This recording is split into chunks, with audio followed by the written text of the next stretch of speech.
Halaman berapa? 46. 46. Kitab Alhamdulillah ini. Bismillahirrahmanirrahim. Kitab Hamdillah Ta'ala wa syukrihi. Kita bahas hari ini tentang alhamdu dan asyukru. Biasa kita mengatakan alhamdu wa syukru lillah. Ingin saya terangkan dulu supaya jelas. Alhamdu itu apa, asyukur itu apa?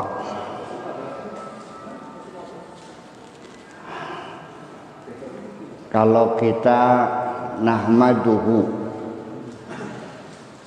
nahmadullah wa nashkuruhu, ada bedanya enggak?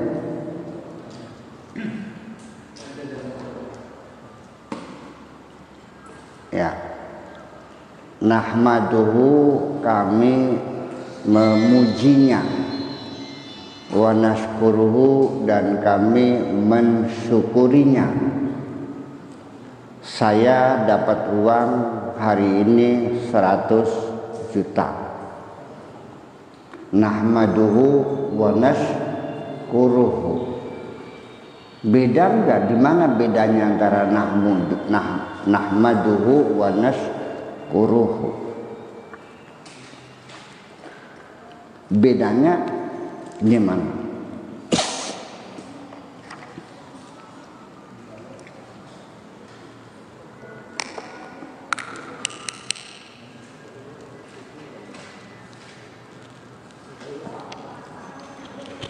Nahmaduhu menyanjung Allah. Yang menjadi objek adalah Allah yang kita sanjung. Artinya betapa lomannya, betapa baiknya, betapa kayanya, ya kan gitu. Betapa murahnya. Jadi ketika kita nahmaduhu itu artinya kepada al-mun'im, yaitu Allah yang telah baik hati, yang telah membuktikan kedermawanannya dan kasih sayangnya sebegitu banyak. Adapun wa nashkuruhu itu setelah kita mendapatkan rezeki itu. Jadi artinya bahwa apa kaitannya kita memuji dan bersyukur?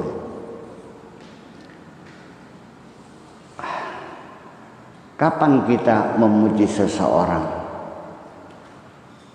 Dan kapan kita berterima kasih kepada seseorang? Dari sini saja. Bisa saja orang memuji tidak berarti mendapatkan sesuatu. Saya melihat perempuan cantik, saya sanjung. Jaile cantik banget sih. Iya kan? Kita melihat masjid perbutulan. Ya Allah, hebat banget nih. Tiangnya segede-gede gajah begini. Iya kan? Lantainya pakai apa namanya nih? Ini apa namanya nih? Marmer. Ini berapa harganya?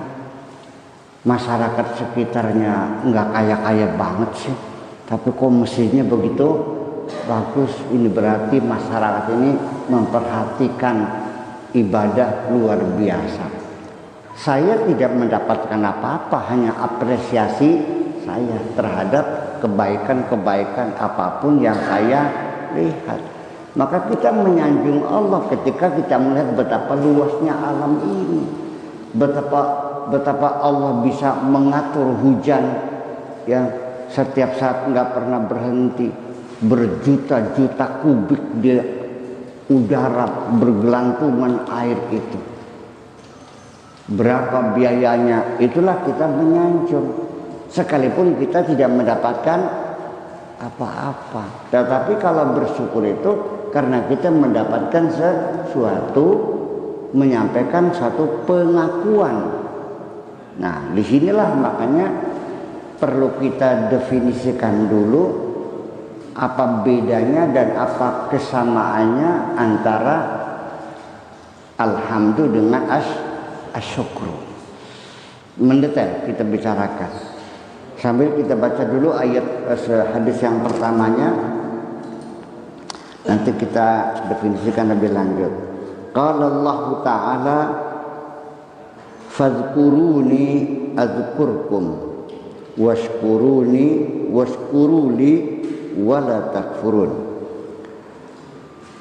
Berzikirlah kamu kepadaku, adzkurkum, aku pasti akan berzikir kepadamu. Ingatlah engkau kepadaku, aku pasti ingat kepadamu. Waskuruli, dan berterima kasihlah kepadaku.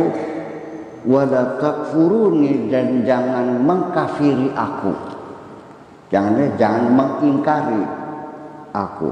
Wa qala ta'ala la in syakartum la azidannakum wa la in kafartum inna adzabi lasyadid. Lanjutannya, la in syakartum la azidannakum. Wa qala ta'ala wa qulil hamdulillah, katakanlah alhamdulillah.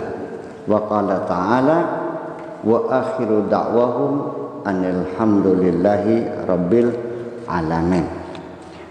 Yang jelas bahwa sanjungan itu adalah dimonopoli oleh Allah.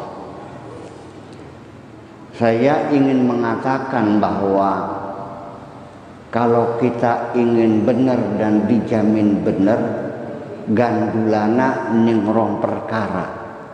Lam tadillu in tamassaktum bihima, kitaballah wa sunnati. Ya, bergantunglah kita kepada dua perkara. Pertama Al-Quran dan kedua sunnah Rasul.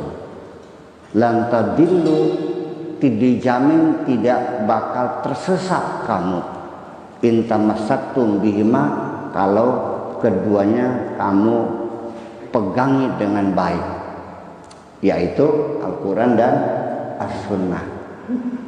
Mungkin kalau se-Al-Quran 30 juz terlalu banyak. Oke, saya boleh menawar asal 1 juz saja menjadi pegangan kita. Tak jamin kamu benar. Barangkali 1 juz kebanyakan, boleh nawar lagi enggak? 1 surat sajalah. Itu saya kira dijamin kamu pasti benar. Kalau seandainya 1 surat kebanyakan, masih boleh nanya. 1 ayat saja, kalau engkau pegangi betul-betul, aku jamin kamu benar. Kalau 1 ayat masih kebanyakan, masih boleh nanya enggak? Boleh. Setugel ayat baik. Sepotong ayat saja. Sudah dijamin benar. Jangan diambil surat tengah. Pertama saja kita buka halaman pertama di muqaddimah Al-Quran atau disebut dengan Al-Fatihah. Ayat yang pertama saja menjadi pegangan kita, yaitu Alhamdulillah. Enggak usah sampai Rabbil Alamin, Alhamdulillahnya saja itu punya password, bisa masuk ke dalam kebenaran. Yuk kita maknani dulu. Alhamdulillah utawi sakehe puji iku lillahi, tertentu kaduwe Gusti Allah. Maknanya apa? Alnya di sini namanya al lil jins. Maknanya semua bentuk sanjungan, apakah itu penghargaan, penghormatan, sanjungan, pengalem, apa sajalah yang sifatnya. Segala macam jenis pujian itu semuanya adalah milik Allah. Artinya bahwa kita tidak boleh ikut campur melu-melu kepengen di alam. Saya untuk menyebutkan al-lil jins ini mungkin berbeda, dan izinkanlah saya berbeda. Dalam kitab-kitab yang menjadi referensi kita bersama, bahwa alhamdulillah utawi sakahe puji, bahwa segala macam bentuk sanjungan di situ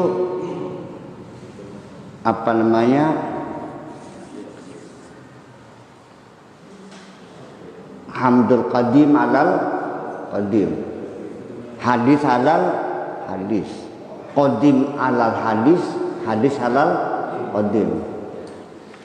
Menjadi tidak mengerti. Sanjungan Allah menyanjung dirinya sendiri, ya kan? Yaitu sanjungan qadim lil qadim.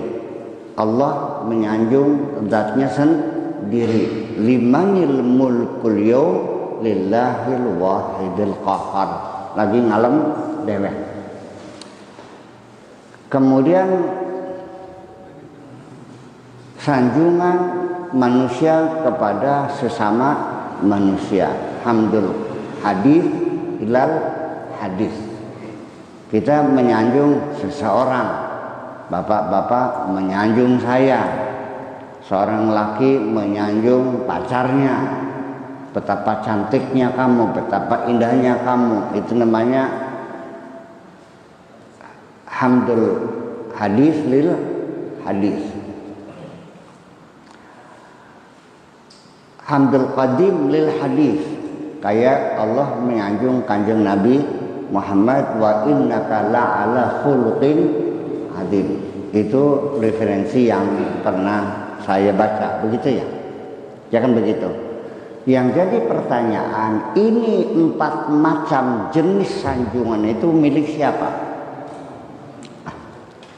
Ini orang tahu ada 4 sanjungan, tapi masih tidak mengerti bahwa dia tidak berhak untuk disanjung. Tidak, tapi masih tetap perangsane, ya kan ada hadis lil hadis. Berarti kan boleh orang ngalem sesama orang. Begitu gak pahamannya? Seseorang boleh gak menyanjung orang lain? Boleh. Ini dikatakan ketika seseorang memuji orang lain, itu milik siapa? Ketika Allah menyanjung zatnya sendiri, itu milik siapa?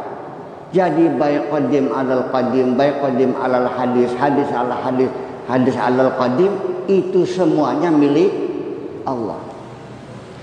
Kalau saja kita ini benar konsekuen bahwa segala pujian itu milik Allah, jenis-jenis pujian itu sanjungan, penghargaan, penghormatan, ogohan, pengalem, ya kan gitu, dan sebagainya, itu semuanya milik Allah.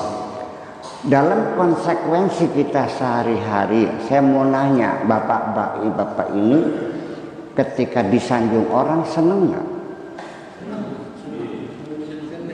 Seneng. Alasannya apa? Nah ini kan konsekuensi sini saja, bahwa karena kita masih senang di alam dan kita tidak pernah merasa bahwa rasa senang disanjung orang itu dikiranya tidak bermasalah.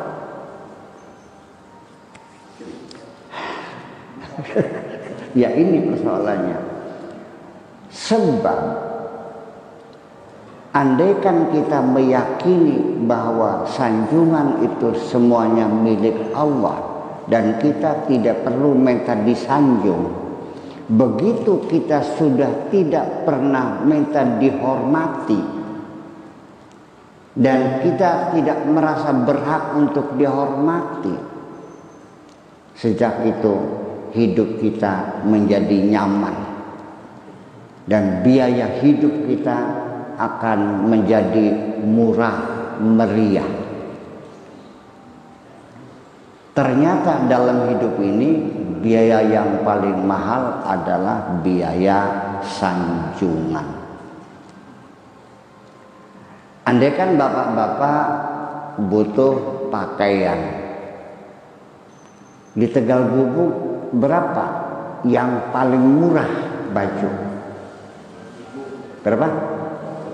30.000, 50, 15.000. Oke lah, kita beli baju yang penting asal nutup aurat.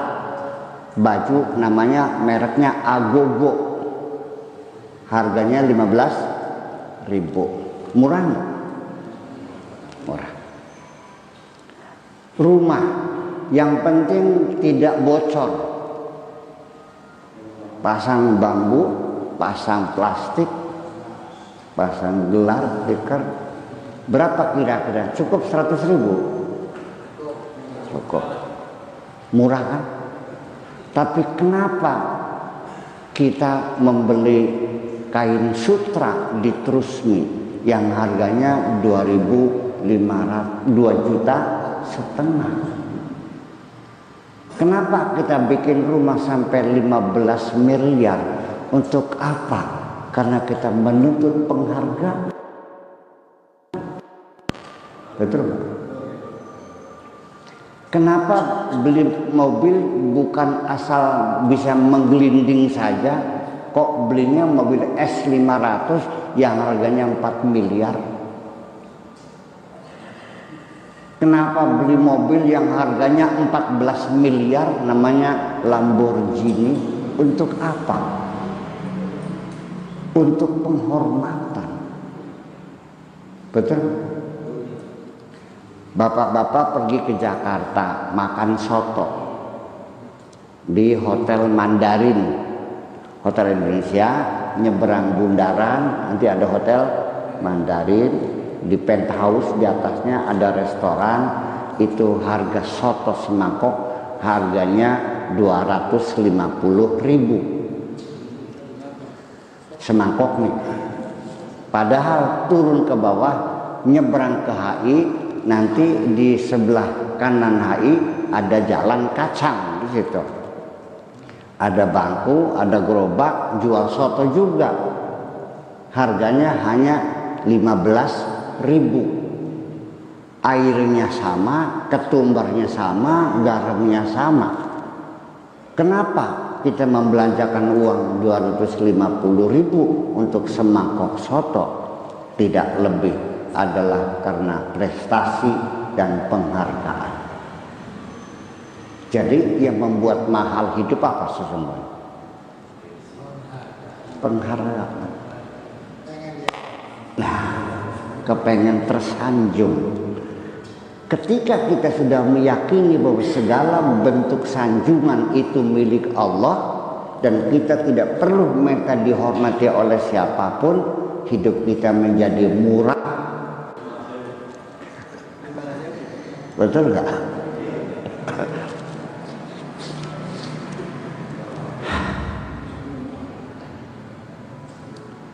Bapak-bapak sekalian, saya ingin tahu, ketika bapak-bapak ada yang menyanjung, seneng nggak? Senang. Tolong ceritakan kepada saya, di mana letak kesenangan bapak ketika disanjung. Tolong jelaskan kepada saya. Apa sih cumure pating kerenam? Apa sih ngepiar gitu? Kalau saya ukur betapa getaran saraf karena sanjungan itu, apakah terjadi rilis, menjadi lemes, menjadi plong? Ternyata itu hanya bohong-bohongan.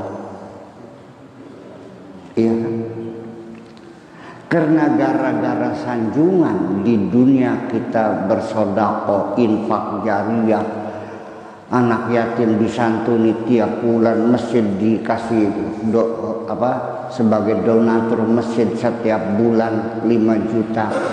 Ternyata nanti di akhirat kosong semuanya itu. Lalu kita menagih kepada Allah, ya Allah, mana pahalaku sebagai donatur masjid perbutulan anak yatim 50 yang saya santuni setiap minggu 100.000, yang tanah wakaf yang saya kasihkan untuk pesantren di sana ternyata kosong semua. Allah menjawab, sudah kulunasi semua di dunia kebaikanmu itu. Apa yang kau lunasi? Allah mengatakan, dengan sanjungan-sanjungan yang kau terima selama di dunia ini. Melongo kan? Jadi hanya sanjungan, iyalah. Kata Allah, jangan bingung.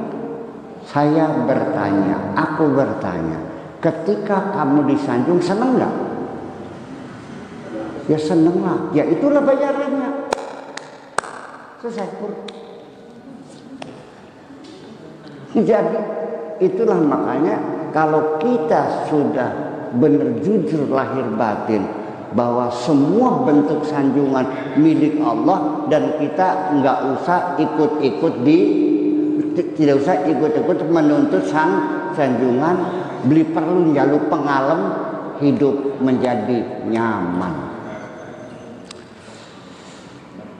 Kalau kita dalam hidup ini masih menggunakan standar biasa, yang senang disanjung, mungkin masih normal. Ada lagi orang yang menuntut sanjungan, itu sudah banyak masalah. Tapi ada lagi sampai kelasnya gila hormat, itu sudah penyakit. Dan ternyata kita seringkali sakit hati, seringkali kita kecewa karena kita merasakan tidak dihormati. Andai kan bapak-bapak ke rumah saya, tidak saya sapa, sakit hati enggak? Mancing kecius orang ditakoni orang. Nangis lagi kadang-kadang. Ya Allah, terdereng-dereng sing perbutulan garap miliki buya, orang disapa-sapa aja. Ya kenapa? Kita kan sakit hati karena kita merasa tidak dihormati. Inilah satu sumber penderitaan kita, kesengsaraan kita, gara-gara kita masih menuntut penghormatan.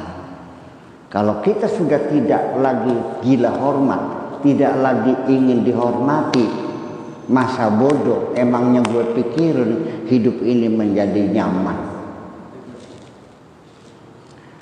Betapa orang menyumbang masjid dengan jumlah yang sangat besar, 500 juta, bawa wartawan 3 cekrek, ternyata langkah sing keprok, anaknya keprok pramuka.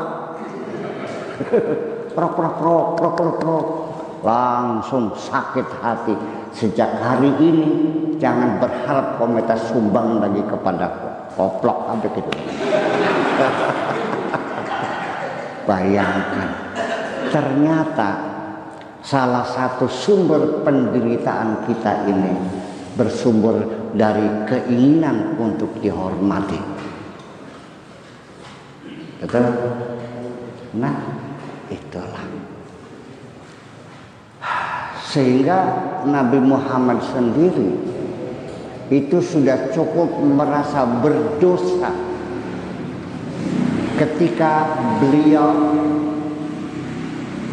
tidak menghormati orang. Nabi bertaubat 3 hari menangis hanya karena merasa berdosa tidak menghormati orang. Bukan karena menyakiti, bukan karena menyinggung, tidak.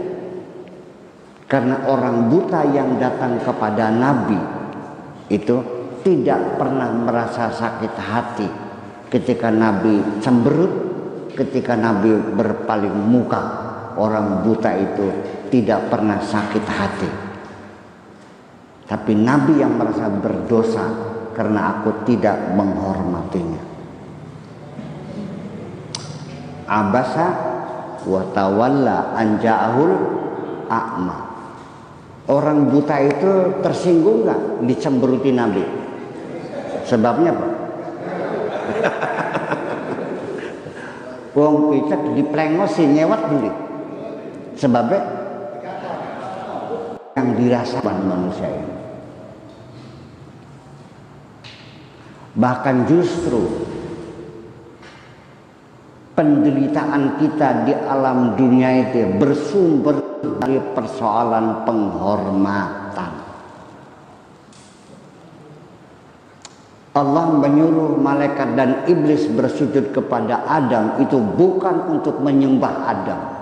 Itu qala rabbuka lil malaikati isjudu li Adama, itu bukan untuk menyembah Adam, tapi untuk menghormati Adam.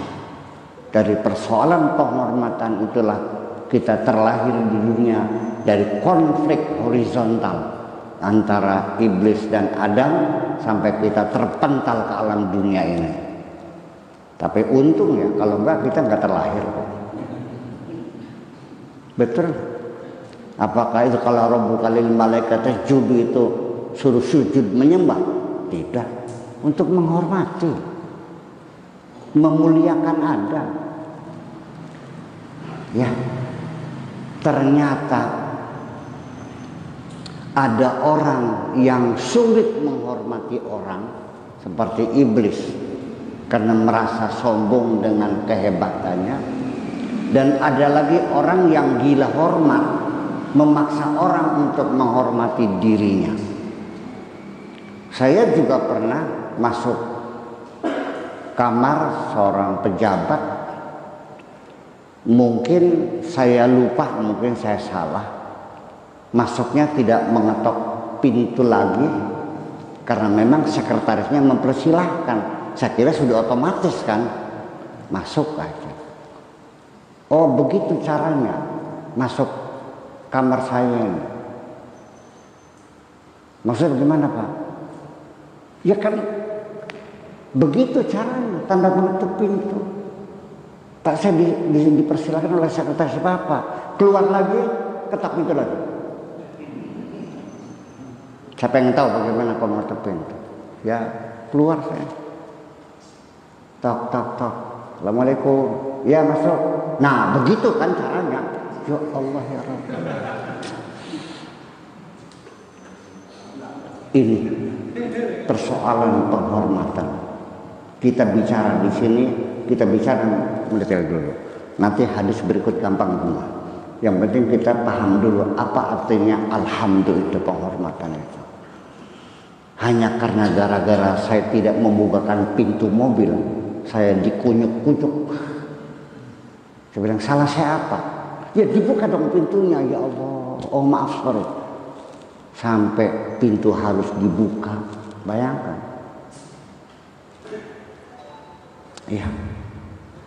Masuk rumah juga karena kurang lebar, kembali lagi. Wis disidak mancingnya, kayak beli kiok. Ada apa Pak? Enggak usah. Karena kita membuka pintunya kurang lebar. Kita yang jadi bawahan sengsara ngeladeni atasan yang gila hormat seperti itu. Amit-amit pitung turunan aja tidak termu. Dan jangan dikira, mungkin saja di sini juga ada di antara kita ini yang terjangkit penyakit gila. Gila Pak.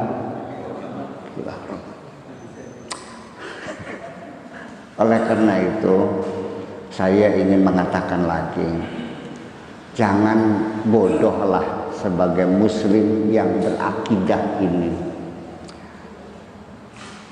Nggak usah menuntut dihormatilah. Kita serahkan saja penghormatan, semuanya adalah milik Allah semuanya. Kita nggak usah ikut-ikutan minta dihormati. Daripada kita menunggu orang menghormati kita, sebaiknya mulai sajalah dari diri kita sendiri untuk menghormati orang lain. Karena bagaimanapun sulit terjadi orang hormat kepada kita kalau kita tidak pernah menghormati orang lain. Menghormati orang lain hakikatnya adalah menghormati diri kita sendiri. Betul begitu. Nah, lalu secara fikih dosa enggak orang minta dihormati? Ya, tidak ada. Fikih tidak membahas itu. Karena itu di luar wilayah fikih. Iya. Masalah penghormatan di luar wilayah fikih. Karena fikih hanya bisa tentang tatanan dalam kehidupan sehari-hari, dalam bermasyarakat. Persoalan hati itu di luar jangkauan ilmu fikih. Lalu dosakah kita menuntut penghormatan? Tuntutan penghormatan menghanguskan semua amal kita.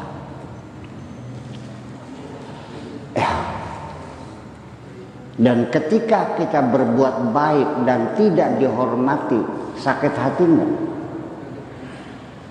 Nah, makanya kenapa kita ini ketika berbuat baik menolong seseorang selalu dalam ingatan kita, dan kita selalu ingat akan kebaikan-kebaikan yang pernah kita lakukan. Betul nggak gitu?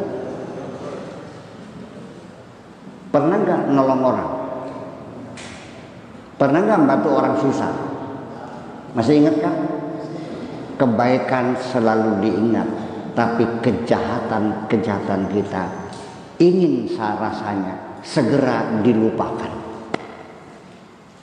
Ya kan begitu. Dan ketika kita ini masih mengingat kebaikan yang pernah kita lakukan, itu pertanda bahwa amal kita belum diterima oleh Allah. Ibaratnya kan surat di atas meja, belum masuk laci. Bisa nggak suatu ketika pembantu kita membersihkan meja termasuk surat itu dibakar? Mungkin? Iya.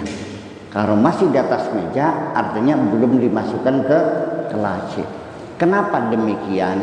Karena kebaikan yang masih kita ingat berpotensi akan diungkit ketika kita kecewa kepada orang yang pernah kita baiki. Ya, dulu kita pernah membantu seseorang dari sekolah, SMP, SMA, sampai perguruan tinggi, sampai biayanya, ya kan? Ingat kan? Tiba-tiba hanya kita punya kebutuhan, minta tolong, dan dia bisa menolong kita, ternyata dia tidak mau membantu kita. Sakit hati nggak? Tahu nggak ngomongnya kayak apa? Kelalem tak koplok sirap.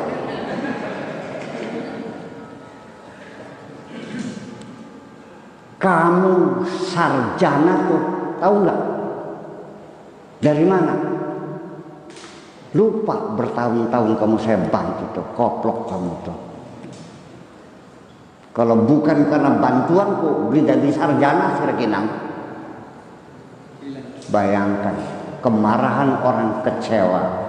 Makanya itulah Kanjeng Nabi sudah wanti-wanti kepada kita untuk berhati-hati, mewaspadai ya kejahatan orang yang dulu pernah kita berikan kebaikan. Ittaqi syarra man ahsanta ilaihi. Waspadailah kejahatan orang yang pernah kau baiki. Kenapa? Karena sakit hatinya terlalu dalam diri kita. Ya, itu kenapa? Ada tuntutan pengakuan, penghargaan yang belum terpenuhi oleh orang yang kita baiki. Begitu kita kecewa, kita sangat sakit hati sekali. Kita bicara realita kehidupan dalam diri kita sendiri. Bapak-bapak ketika punya anak ngelawan, anak perempuan kita datang bawa pacarnya yang pakai anting, rambutnya dikepang kayak kuda, dicat merah, datang minta restu kepada kita. Pak, minta restu, ini pacar saya. Enak, amit-amit pitung turunan, ajal tinema aja tinemu, masa ya kita gerapan dua mantul kayak jadi kepang. Lalu dia maksa, tapi inilah lelaki idamanku. Ya Allah, goblok kita masih rakunawa. Masih sekolah tegang dokteran les laki rambutnya dikepang. Anak apa namanya tuh? Anak. Saking marahnya kita, ya sudah, kalau kamu maksa, pilih satu di antara dua. Kamu kawin dengan lelaki itu silakan, dan jangan mengaku aku sebagai bapakmu lagi sejak hari ini. Lalu si anak bilang, ya udah Pak, kalau begitu saya memilih untuk hidup dengan pacar saya. Selamat tinggal wahai bapakku. Blek kelenger sampai dia beli ngantar. Kelenger nggak? Kelenger nggak? Saking sakit hati. Bertahun-tahun kita membiayai anak kita, menyekolahkan dari mulai berdongeng, nyusonin, ngelonin, nyebokin semuanya. Ternyata dia lebih memilih orang lain. Sakit hati kan? Betul. Nah sekarang kalau yang melawan orang, anaknya orang lain, pingsan gak Bapak? Sebabnya apa? Karena kita tidak pernah merasa berbuat baik. Jadi yang membuat kita sakit apa? Kebaikan-kebaikan kita. Malam ini saya ingin mengatakan bahwa kebaikan-kebaikanmu itulah sumber penderitaanmu. Itulah persoalannya. Makanya yang jelas memaknai alhamdulillah ini. Bayangkan sepotong ayat saja kalau kita betul paham dan mengimplementasikan, aku yakin engkau orang yang benar. Kuah yang lemsa Al-Quran ya, sepotong ayat yang bisa hebat ini. Kalau betul memahaminya itu. Ya. Jadi artinya bahwa penghormatan adalah persoalan besar dalam kehidupan ini. Bahkan sampai terjadi tindakan kriminal karena gara-gara harga diri. Betul nggak? Bisa terjadi pembunuhan hanya karena persoalan harga diri. Jadi kalau bapak-bapak merasa punya harga diri, malam ini saya bertanya, berapa harga dirimu? 20.000 ada. Ternyata harga diri juga pun sesungguhnya adalah hanya dalam imajinasi kita. Dan terlalu banyak orang memasang harga dirinya terlalu tinggi. Saya bertanya, Bapak dari mana? Dari Kertasmaya. Namanya siapa? Masa tidak kenal saya? Ayo borak kenal pun. Balik nyewet sih. Kenapa? Dia merasa dia sudah menjadi selebriti yang populer sehingga tidak mengerti ada saya, tidak tahu namanya itu. Ake wong gedeng konon wake ngalam dunia ke. Banyak jumlahnya orang yang memasang harga dirinya terlalu mahal. Hanya punya sawah rong bau setengah. Bau nelorok. Udah merasanya seperti paling kaya di desa itu. Ada orang ngelamar anaknya, aku bilang, sira wani-wani ngelamar anak kita kok jurung lepelen nang sira. Bayangkan. Iya. Jadi jangan dikira bahwa semakin banyak kita berbuat baik, semakin banyak kita menuntut penghargaan. Kalau memang begitu caranya, maka sebaiknya kita tidak berbuat baik lagi. Supaya jangan sakit hati. Ngeri. Oke, itu dari satu sisi. Sekarang kalau kita sudah mengakui bahwa segala jenis pujian itu milik Allah. Ketika kita juga menuntut pujian dari orang lain, maka di situ ada dua pihak yang berebut. Yang satu mengklaim ini adalah milikku, dan ada pihak lain mengklaim adalah milikku.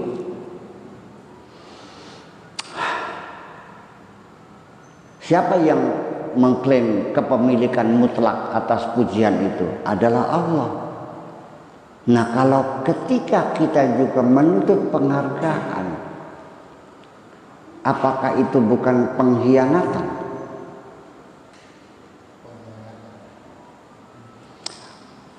Allah mengatakan segala puji adalah milikku. Yuk kita telusuri. Bapak membantu seseorang yang sakit dengan sejumlah uang 5 juta. Hebat nggak? Hebat. Lalu orang itu karena tidak mengucapkan terima kasih, dia tersinggung. Apalagi kebaikannya itu tidak diceritakan kepada siapapun. Tersinggung kan? Masya Allah. Langkah kesuwun, langkah terima kasih, ceples di kamu terus. Jadi kita kuning direnggane makanya. Ya. Nah, kebaikan kita kepada orang lain itu di mana letak kebaikan kita? Uang yang kita peroleh dari mana? Dari Allah. Ya kan nanam padi, iya. Nanamnya di mana? Ya di sawah. Tanahnya dapat bikinnya siapa? Ya kan nanam padi, ya yang menumbuhkan padi siapa? Bisanya tumbuh karena diairi, yang bikin air siapa? Kamu lahir ke dunia, yang menghadirkan siapa? Tanganmu yang bekerja, yang bikin tangan kamu siapa? Atas dasar apa kamu mengklaim berbuat baik? Melongo bikin. Jadi artinya orang yang menuntut penghargaan adalah orang yang tidak tahu diri di hadapan Allah. Orang yang tidak punya jasa apa-apa, menepuk dada. Di masyarakat terlalu banyak orang yang tidak berbuat apa-apa, menepuk dada. Akulah yang paling berjasa.